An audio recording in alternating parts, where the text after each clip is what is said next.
The year is 2023, August. The air in the county manager's office at the Farm Credit Bank is cold, too cold. David Stowe shifts in his leather chair.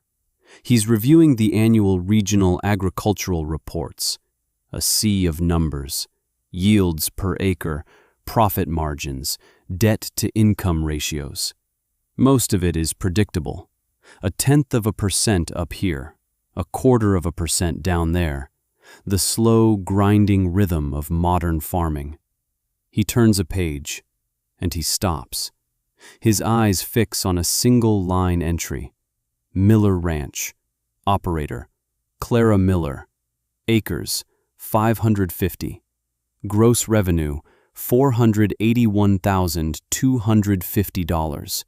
Net profit per acre, $715. David reads the number again. $715. It feels like a typo. The county average for cattle operations is $65 on a good year. He knows the Miller place. He's known it for 20 years. Knew her father, John, a good man, a decent rancher. But he never saw numbers like this, not even close. He remembers a meeting just 2 years ago in this very office. John had suffered a heart attack. He couldn't work the same way. He was talking about selling the herd, leasing out the pasture, a quiet surrender. Then his daughter came in, Clara, home from vet school. She had a folder full of spreadsheets, a business plan. He remembers the look on her face, fierce, certain. He remembers the words he said to her. He said them kindly. He said them with the full weight of his experience. "I'm sorry, Miss Miller. These numbers are a fantasy. This is a beautiful dream. But the real world doesn't work this way. I can't in good conscience approve a line of credit for this. It would be irresponsible." He thought he was protecting her. He thought he was saving her from ruin. Now he stares at the number on the page, $715 per acre. The room is silent. The only sound is the hum of the air conditioner. He had told her she would fail, and she had paid off a 30-year mortgage in 24 months. This is the kind of story we tell here. Stories about the people who were told no, the ones who were told it was impossible, the ones who did it anyway. These aren't just stories about success. They are stories about proving something fundamental, about the gap between what the world thinks you can do and what you know you must. If you believe these stories need to be told, subscribe to this channel, because we have so many more to share, and you won't want to miss what happens next. Let me take you back, 2 years earlier, the summer of 2021. The kitchen table at the Miller Ranch was made of oak, sanded smooth by a century of hands.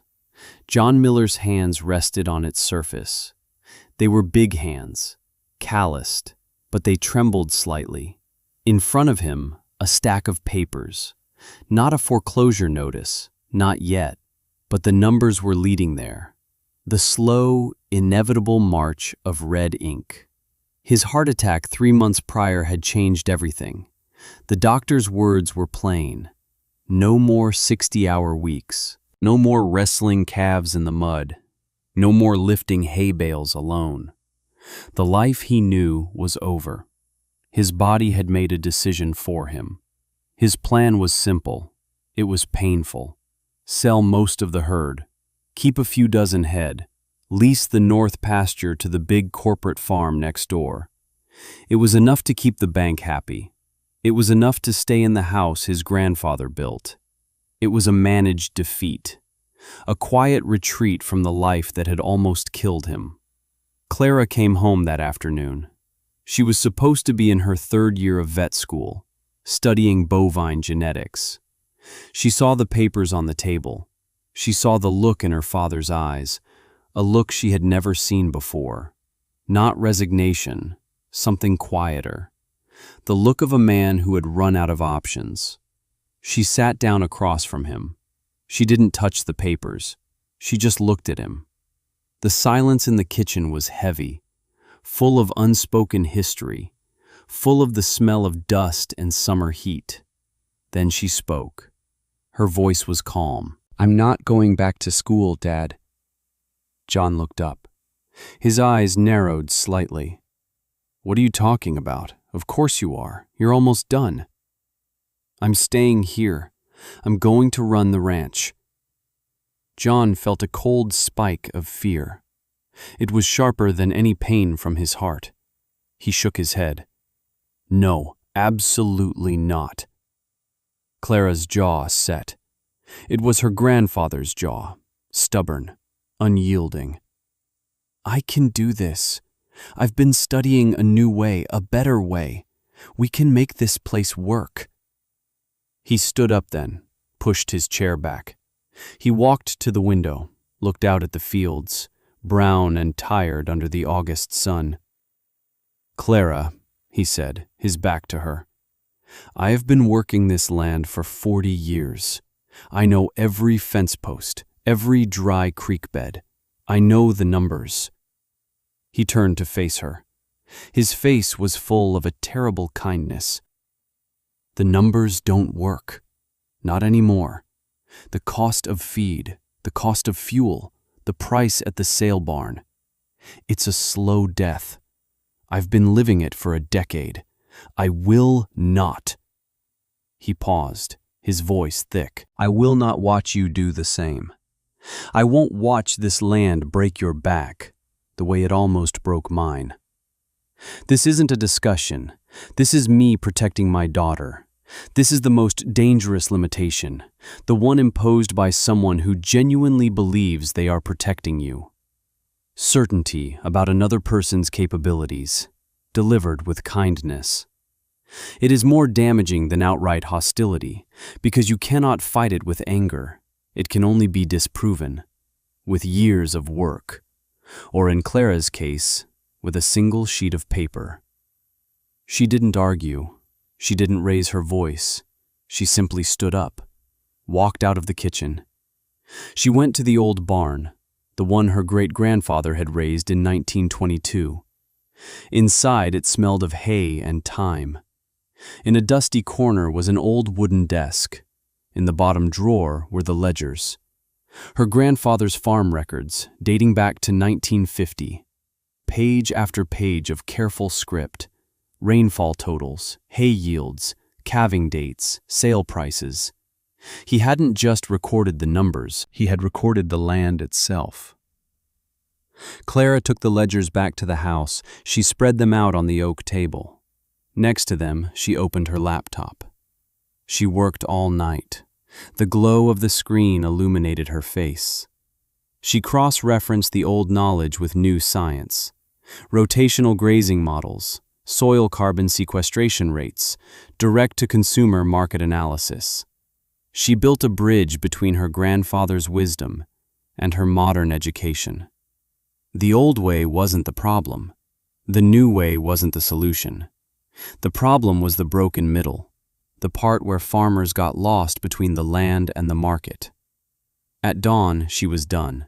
She printed a single sheet of paper, a budget, a plan for the next 12 months. She placed it on the table, next to the coffee pot, where her father would see it. John came into the kitchen as the sun rose. He saw the paper. He picked it up. He read it. Then he read it again. It made no sense to him. Sell the Charolais herd? His prize bulls? Buy smaller, scrubbier Hereford crosses? No permanent fences? Just thin strands of electric wire? Move the cattle every day? No hay? No grain?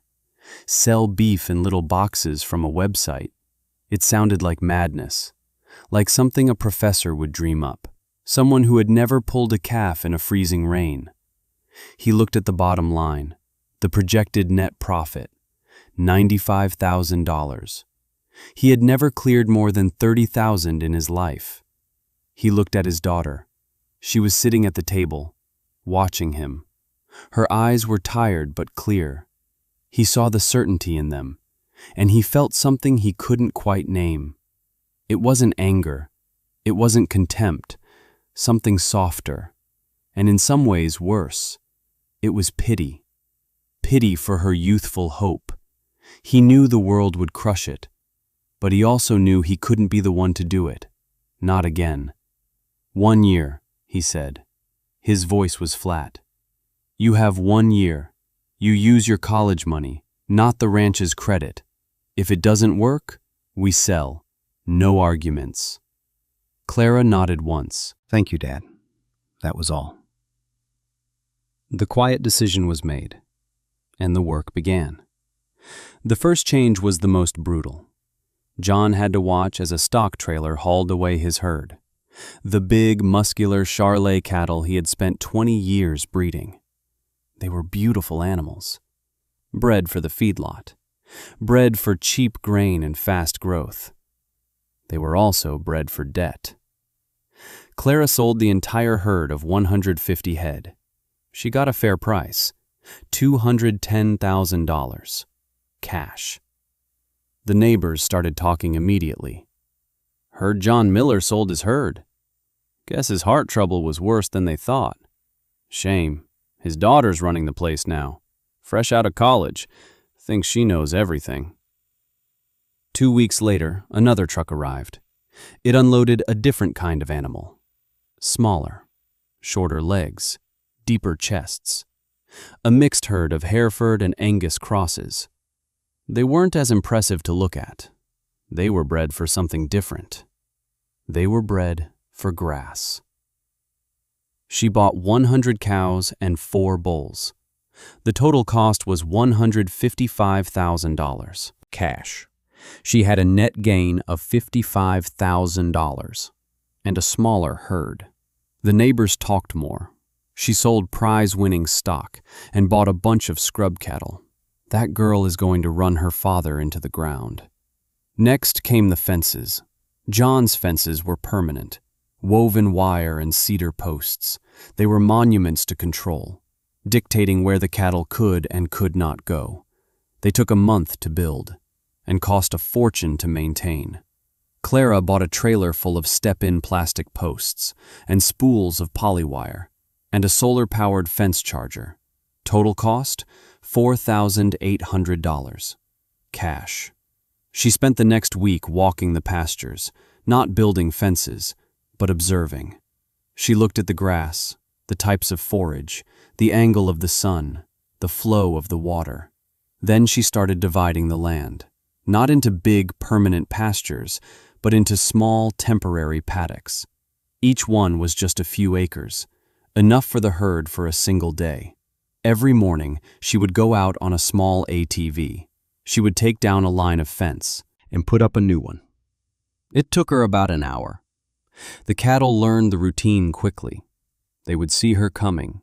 They would gather at the fence line, waiting for their new patch of fresh grass. This was the core of her system. Intensive rotational grazing. It wasn't a new idea. It was an old one, rediscovered. The principle was simple. Mimic the way wild herds moved. Graze hard, then move on. Leave the land alone for a long time. Let it rest. Let it recover. Let the roots grow deep. John watched from the porch. He saw the cattle moving across his land like a slow river. He saw his daughter on her ATV, a small figure in a vast landscape. It looked wrong. It felt chaotic. Ranching was about order, control. This felt like something else, something wilder. Silas, their neighbor to the west, drove over one afternoon. He was 75 years old. His family had ranched this land as long as the Millers. He leaned against his truck, watched Clara moving the fence line. He didn't say anything for a long time. Then he spat a stream of tobacco juice into the dust. Your granddaddy tried something like this once, back in the 50s. Had a fella from the university come out, talked about mobile grazing. Everyone told him he was crazy. Silas looked at John. He got the best hay yields in the county that year. But the drought of 56 hit. Scared him. He went back to the old way. Silas pushed himself off the truck. He walked over to Clara. He looked at the grass where the cattle had been a month ago. It was thicker, greener, more diverse than the grass on his own land. He nodded slowly. "The land knows," he said. "People forget." The next day, Silas came back. He was driving a newer, better ATV than Clara's. He unloaded it in the yard. "My wife says I'm too old for this one. It's yours." Clara started to protest. He held up a hand. "Your grandfather pulled my dad's truck out of a ditch in the flood of '68. Consider it a late payment. Don't argue with me." Not everyone was so supportive. At the feed co-op, the whispers were constant. "She ain't buying feed. She ain't buying fertilizer. She ain't even buying hay for the winter. What's she planning on doing? Letting them starve?"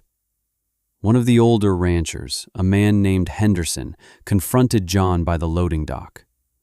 "John, you need to step in. People are talking. She's making a fool of herself. And of you. She's running those cows ragged, moving them every day. Cattle need to be left alone. They need to be calm." John felt a flash of anger, but it was followed by a wave of weariness. He didn't know if Henderson was right. He just knew it wasn't his decision anymore. "It's her operation," he said. "She runs it her way." Henderson shook his head in disbelief and walked away. Have you ever had to trust your own numbers? When everyone around you was telling you they were wrong? When the voices of experience and tradition and concern were all saying the same thing? You're making a mistake. This won't work. It's a lonely place to be, trusting a spreadsheet over the collective wisdom of a community. Let me know in the comments if you've ever been in that position. Because what Clara did next with her numbers, it didn't just change the ranch, it changed the rules of the game. The first year was a blur of constant motion, rhythmic, repetitive, accelerating. Month 1, fencing installed, solar charger humming. Cost, $4,800, cash. Month 2, old herd sold, new herd bought. Profit in the bank, $55,000, cash. Month 3, the first rotation is complete. The first paddock, grazed 60 days prior, is exploding with new growth. John walks out to see it. He sinks to his knees. He runs his hands through grass that is up to his elbows. He pulls up a clump. The soil is dark, moist, alive with worms. He hasn't seen soil like this since he was a boy. Month 4, a dry spell hits. The neighbors start feeding hay. Their pastures are brown and brittle. Clara's pastures are still green. The deep roots she has been cultivating are pulling up moisture from deep in the soil. She doesn't feed a single bale of hay. The cost savings are $12,000. Month 6. She launches the website, Miller Meadow Beef. Simple, clean. It tells the story, not just of the beef, but of the soil, of the grass, of the way the cattle live. She offers beef boxes, a curated selection of cuts, shipped directly to the consumer. Month 7. The first butcher date arrives. She hauls 20 steers to a small, family-owned processing plant 50 miles away. The cost is higher than the big industrial plants, but she knows the processor by name. She trusts him. Month 8.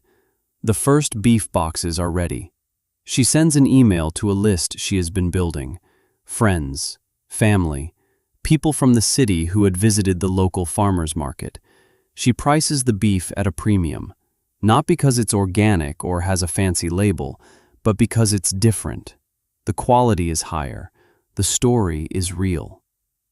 Month 9. The boxes sell out. All of them, in 48 hours. The revenue is $32,000. After processing and shipping costs, the net profit is $21,000 on just 20 animals. At the sale barn, she would have been lucky to clear $400 per head, a total of $8,000. The contrast math was brutal. Month 10. The rhythm continues. Move the fence, check the water, pack the boxes, answer emails. The orders pile up. She has a waiting list. Month 12.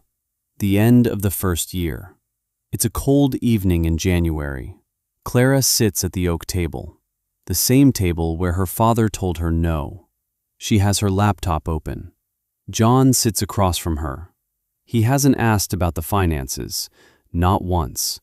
He was waiting for her to tell him, or for the bank to call. She turns the laptop around.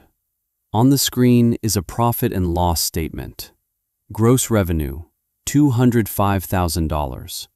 Expenses, $110,000. This included the cost of the new herd, the fencing, the processing, everything. Net profit, $95,000. John stares at the number. He feels a strange sensation, like the ground is shifting beneath his feet. He thinks of his best year. A few years ago, cattle prices were high, the weather was perfect. He had cleared $30,000, and he had thought he was a king. He looks at his daughter. She's not smiling. She's not triumphant. She just looks tired and satisfied. "It's a good start," she says, "but it's not enough." The second year, the acceleration continued. Year 2, month 14. Silas's son decides to get out of ranching. He wants to sell their 250 acres. The big corporate farm makes an offer, a lowball offer. Clara hears about it. She goes to see Silas.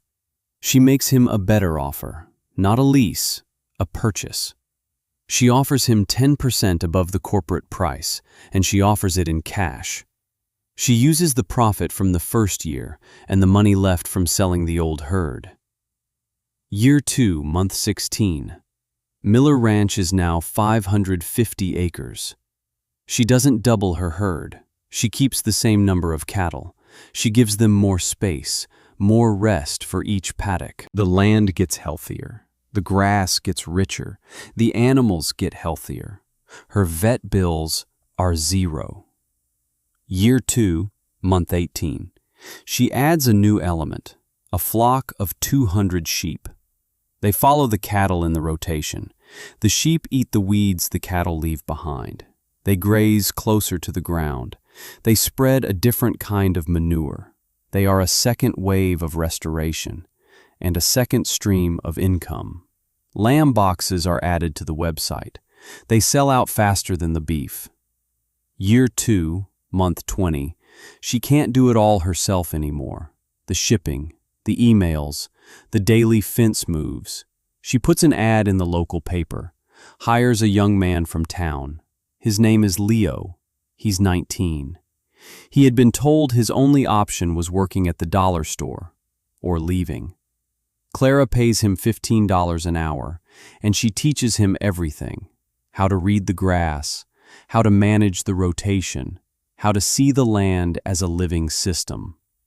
Year 2, month 22. The numbers for the second year are even better. The expanded land base, the addition of the sheep, the efficiency of the system. The net profit is tracking towards $190,000. Year 2, month 24. 2 years to the day after the conversation at the kitchen table, Clara makes a phone call to David Stowe at the Farm Credit Bank. She asks for the payoff amount on the ranch's mortgage. There's a pause on the other end of the line. The amount is $178,431. She says, "I'd like to schedule a wire transfer for this afternoon." The silence on the other end is longer this time. Finally, David speaks. His voice is strained. "Of course, Ms. Miller, we can arrange that." The reckoning was not a confrontation. It did not happen in a bank or over a spreadsheet. It happened on a Tuesday afternoon in late September. John came out to the pasture. Clara was moving the fence line for the sheep. Leo was with her, learning. John watched them work. The easy rhythm they had, the way they moved together without needing to speak. He saw the health of the land, the deep green of the fields, the diversity of plants, clover, vetch, dozens of native grasses he hadn't seen in years. He saw the fat, happy animals, grazing peacefully.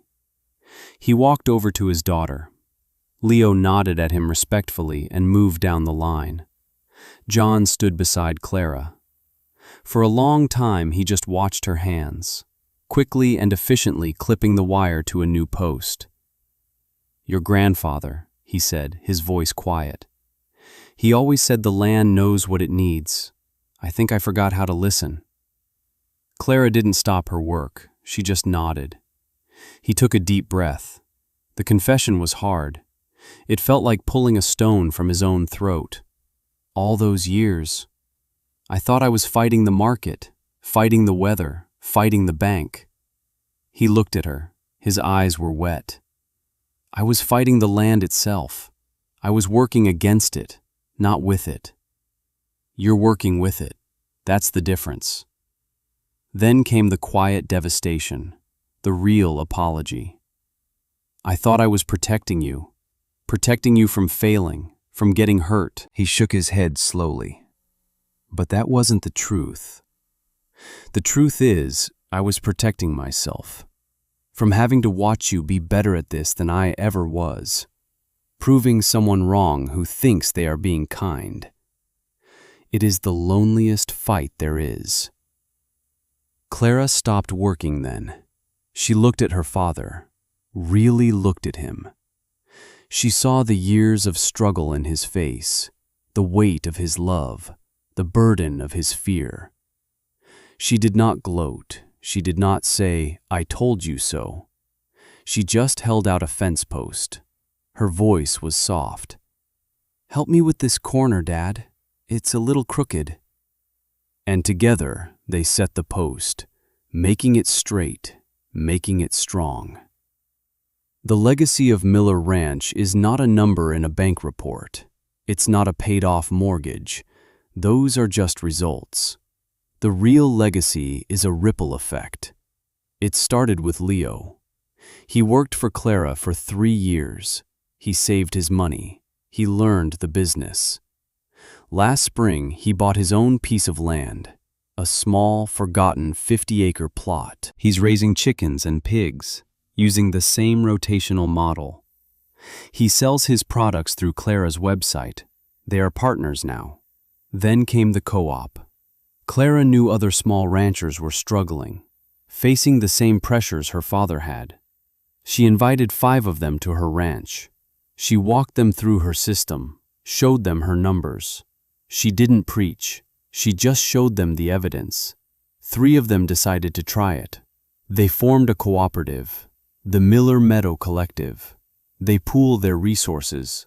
They share equipment. They market their products together under one brand, their brand. They are no longer price takers at the mercy of the sale barn. They are price makers in control of their own business. Then came the scholarship. Clara went to the local high school.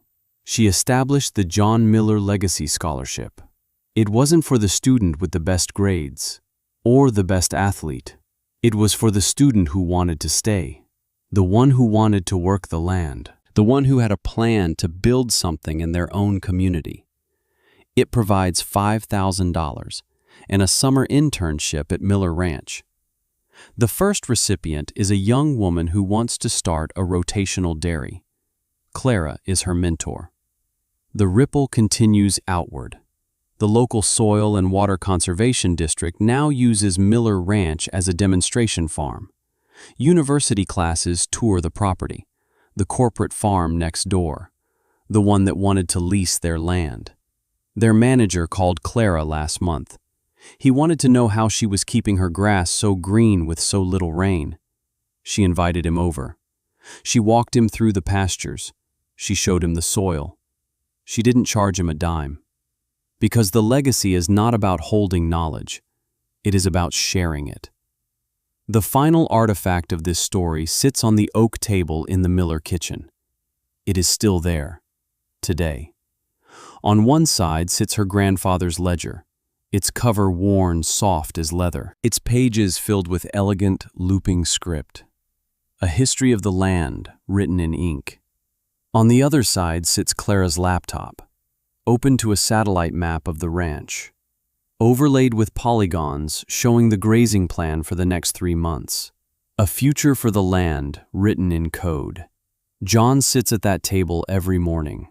He drinks his coffee. He looks at the book. He looks at the screen. The past and the future, side by side, not at war with each other, but in conversation. He runs his hand over the worn cover of the old book. Then he touches the cool metal of the laptop. He understands now. He was never choosing between his father's way and his daughter's way. They were always the same way. A way of listening, a way of seeing, a way of trusting that the land is enough. The most dangerous limitation isn't a locked door or a brick wall. It is a comforting voice, a kind hand on your shoulder, someone you love and respect telling you not to even try the handle, telling you it's locked for your own good, telling you they are only trying to protect you. Right now, somewhere in the world, a young person is showing their plan to someone they trust, and that person, with the best of intentions, is preparing to say no, to explain how the world really works, to protect them from a dream that seems too big, too impractical, too risky. This story is for them, for the one with the spreadsheet, for the one with the new idea, for the one who is about to be told no out of love. If you know someone like that, someone who needs to hear that the kindest voices can sometimes be the most wrong, share this story with them. If you have ever been told you couldn't do something for your own good, let us know in the comments. Your story matters. And if you believe that the world needs more stories about the quiet rebels, the patient builders, the ones who prove the doubters wrong not with words, but with results, then subscribe, because our work here is just beginning.